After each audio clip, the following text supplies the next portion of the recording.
What's going on, guys? So a lot of you have been asking me, how do I like the Fanatec since the new PS4 update or the Polyphony update that made the Fanatec CSL compatible with GT Sport. Now, I've been playing on this wheel a lot. I had IOF come over here and we raced on it, and I did race a lot on this wheel in compatibility mode.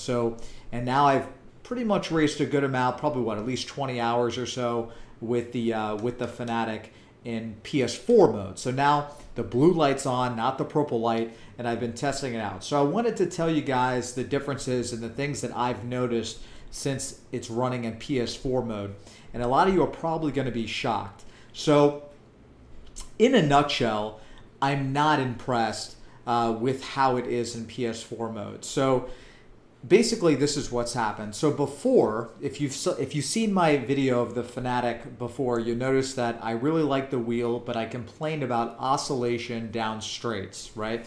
So randomly, if you were at a dead stop, or if you were just going down a straight, the wheel would start shaking like this. It would just shake back and forth.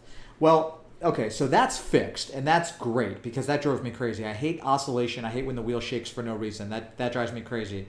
Well, now what's happened is, so the wheel's compatible, but the cool features of the Fanatec is that, you have this light up here, and then you have this is basically it would show your mile per hour right here. There's numbers right here. And this is like when you hit tools, you can like kind of go through here and, set up your degree of rotation or force effects and all that stuff.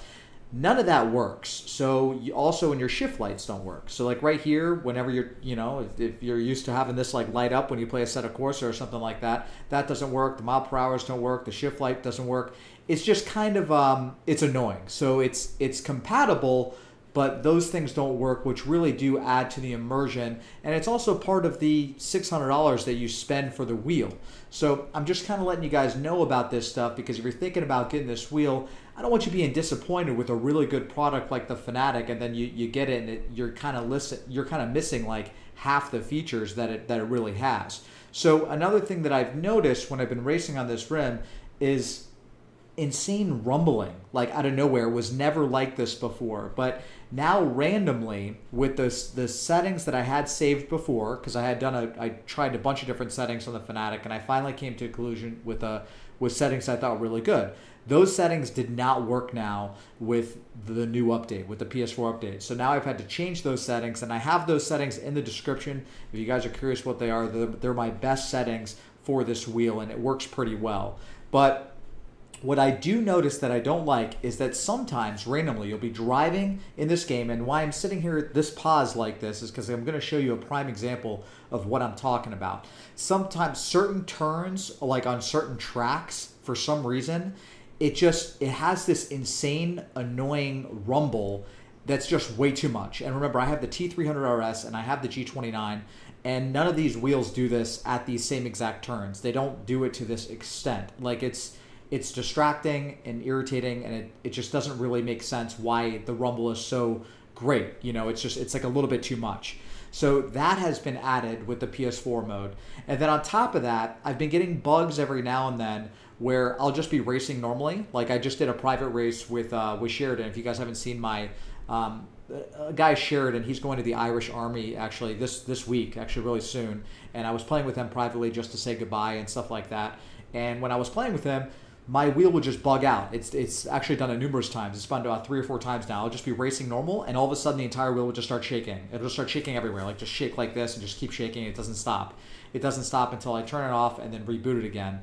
And that is definitely an issue with GT Sport, because I've played with this wheel plenty of times as Assetto Corsa and recently, and it's entirely different experience. The wheel is fantastic on other games. So this is just an issue with Polyphony and Fanatec. Something is going on clearly there's an issue if the lights don't work. There's bugs that need to be figured out. And if you're spending, $500-$600 on a wheel, this is stuff that you should not have to deal with. There should not be random shaking and vibrating all over the place. It's just, to me, I think it's ridiculous. And I'm just looking out for you guys. I am an affiliate of Fanatec, but I'm not a biased person. I'm going to call it like it is. If I see something that's messed up, I'm not going to, I'm going to say how it is. So also, that has been like an issue that happens, and that's a horrible one, because if you're racing, like let's say you're doing an FIA race or a daily race or something, and your wheels start shaking, you have to deal with that for the entire race. Like it literally, I'm talking, if you go into the pits, it's still shaking, and then you have to get out and finish your race with it doing that. And that stinks, man. Like that's just something that you have to deal with. So that's happened to me a couple times. And then another big one, I'm going to show you guys right now the turn that I'm talking about, one of the turns, you'll hear the rattle. And that is with FEI. There's an FEI setting that's in the Fanatec, and that's called force effects. That's what that stands for. Force effects is basically, if you hit a curb or you're trying to feel understeer or whatever it is, you can feel more of that immersion with FEI at, let's say, 100. You want to keep that pretty high, generally speaking. But now with this update, I have to have FEI down to like 10 or 20 because it's too much of a rattle. It's just too distracting. And that's a shame, because with FEI down, you're not really feeling the track as much as you could. So that's a negative. And then another thing that's kind of that I want you guys to understand, if you do get this rim, okay? If you get this wheel, right now, the way it's sitting, I would not go and just buy this wheel for GT Sport. Like if you only play GT Sport, there's too many bugs going on for you to be happy with a $600 purchase. I mean, at least in my opinion. I don't think that this should be something that is sold to the public where you're going to spend out a lot of money on a really good wheel, and then Polyphony isn't really going to have the update to make you be fully immersed and actually be happy with your purchase. I mean, I bought my G29 for $275. I could buy 2 of those for the price of this, and it doesn't even have any bugs at all, and it's perfectly fine.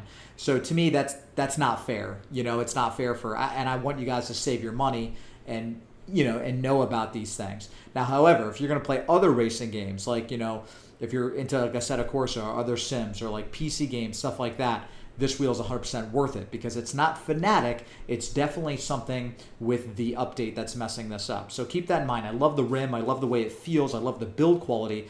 And the pedals are definitely unmatched. Like the pedals on this compared to, like, let's say the T300 or compared to the G29, these pedals are way better. It's really not even a comparison.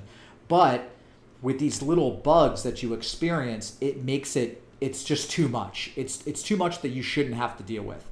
Now, another issue that I want to talk about is group cars. So Group 3, Group 4, Group 2, all of those cars are different, right? Well, if you're playing on the G29 or you're playing on the T300, you could just jump right into a Group 4, jump right into a Group 3, and just race it, and everything feels normal. With the Fanatec now, it was like this in compatibility mode, and it's also like this in PS4 mode.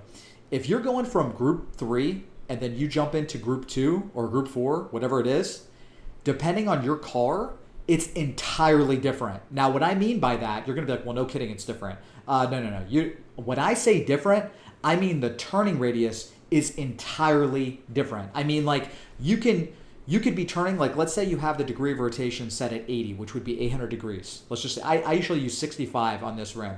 So if you have it, like, let's just say 65. You have it 65 for Group 3 using the, let's use the Corvette, okay? Using the Corvette Group 3. And you start driving around the track, you're like, okay, cool, let's go to the Group 4, and you're going to use the BMW.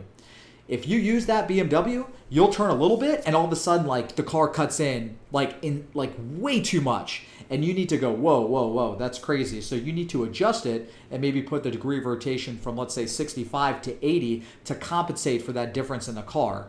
Now, some of you might think, well, that's common sense, but no. The game should automatically adjust to the groups that you're in, because that's how the Fanatec does it. Not the Fanatec. That's how the T300 does it. That's how the G29 does it. When you go into a car and that group is calibrated to the rim, so like everything works together. Like if you jump into a BMW, if you jump into an NSX, if you jump into a Jaguar, all those cars work well without you having to mess with any settings. With this wheel, the way it is now, every single car and class that you use, you need to adjust and tinker with the degree of rotation in order for it to feel natural. And that is very frustrating. I'm not going to go out and buy money for something, spend money, and then have to, spend 15 minutes just to get the turning right to make it feel normal. That's something that needs to be done with the update. Like the firmware needs to be set to where, hey, we recognize you using this wheel. If you set it at, like, let's say 90 degree rotation, it's going to feel good for all the cars, because the G29 is set at a locked 900 degree rotation, and there needs to be a recommended setting for this wheel. This way you don't have to have it at 65, 55, 90, 82. Like, you don't really ever know where you should be. And if you go into cockpit view and you look at the racer, like if you actually look at the driver and you turn a little bit like this, it's off. It's not even the same. Like when you turn a little bit, you'll turn a little bit right here, but the guy that you're looking at will be over here. And then you have to adjust that and tinker it. And that's how I do it. I adjust it by what the player inside looks like. And I try to get it to where it's, I'm racing like him. But that's frustrating that I have to do that for every single car and group that I get into. So that's something that needs to be fixed. Like I said, if you use the G29 or if you use the T300, every single time you get into a car, this is perfect. It's like it matches every single time. So that's something that I want you guys to keep in mind. If you like tinkering with stuff, it's a huge benefit in a way, because what you can do is if you get into a car and let's say you're doing a track like, I don't know, Suzuka or something, and you don't want to turn that much. Or for me, like my arms hurt lately, so I can't really turn that much to like my left or my right because I get pain in my left shoulder. So I'll change the degree of rotation down a little bit, so this way I could turn a little bit like this, but in reality it's about this far. So there are pros to that because you could turn less to get full rotation to the left or right, but it's just frustrating that you have to do it all the time. Sometimes, like especially if you're me, you go to work, you come back from the gym, and you just want to hop on the game and you just want to play with some nice equipment.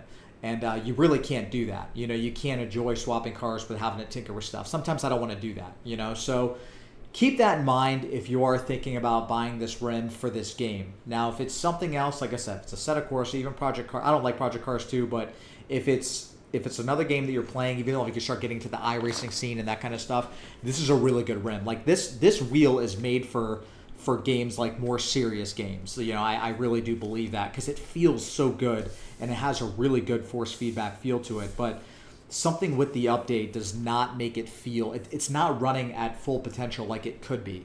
So let's try to do this turn. Let's see if I can nail this turn right now. It's going to be kind of awkward because I need to figure out where I was at, but just listen. I want you to listen to the sound and then you'll know what I mean. I'm going to try to recover this really quick.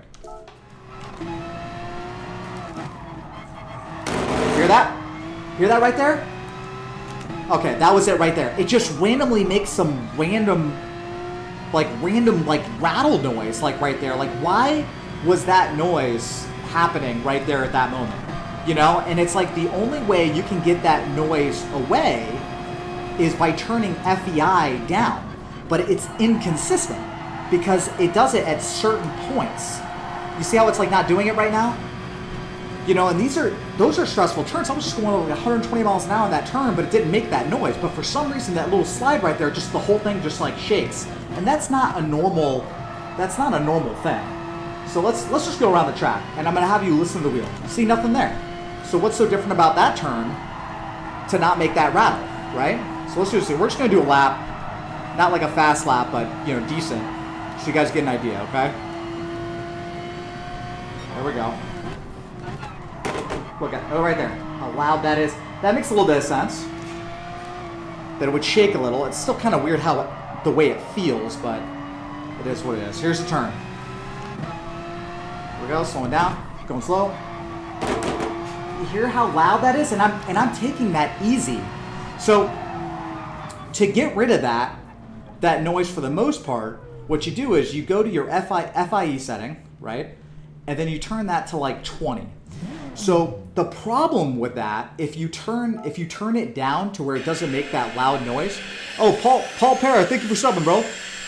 I think that's so funny when I'm doing a video and someone subs. But so the problem is if you turn your FIE down to like 20 to get rid of that annoying sound, the problem with that is you don't feel the road as much. And I know why it's doing it. Like the car's sliding out a little bit. It's got a little bit of understeer, but it's so dramatic. I mean, the whole thing is like just rattling and it's loud, and it wasn't like that before. In compatibility mode, it wasn't like that. I mean, I've never felt a wheel that did what it just did there. So if you pop in the T300 or the G29, I've done this, and you go on this track, you feel a little bit, like you could feel like the steering wheel get a little bit stiff because it's kind of understeering out because you're kind of taking that turn sliding a little bit, but it doesn't just like vibrate and shake like it's braking or something. So, and it stinks because you have to turn that down so you don't really get that annoyance, but when you turn it down, you don't feel the force effects as much. So there's just little things that need to be worked out. And I wanted to make this video because I want to make an unbiased video of things that I've had,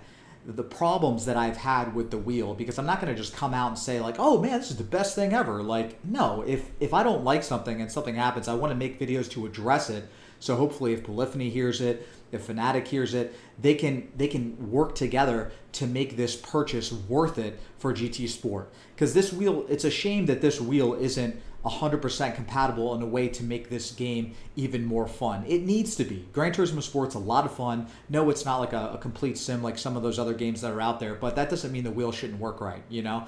So I hope that it gets updated and it's better, but don't think that the wheel isn't good, because it's not Fanatec's fault. It's not. I have actually talked to them through email, and it's really Polyphony having to update the game to make it work properly. So, like I said, when I play it in Assetto Corsa, I don't get any rumbles like that. There's nothing like that on turns. The lights work. You know, the mile per hour works up here. You know, obviously the RPM gauge works. Everything just feels good. It's a lot stiffer. It's tight. You can actually feel the road more.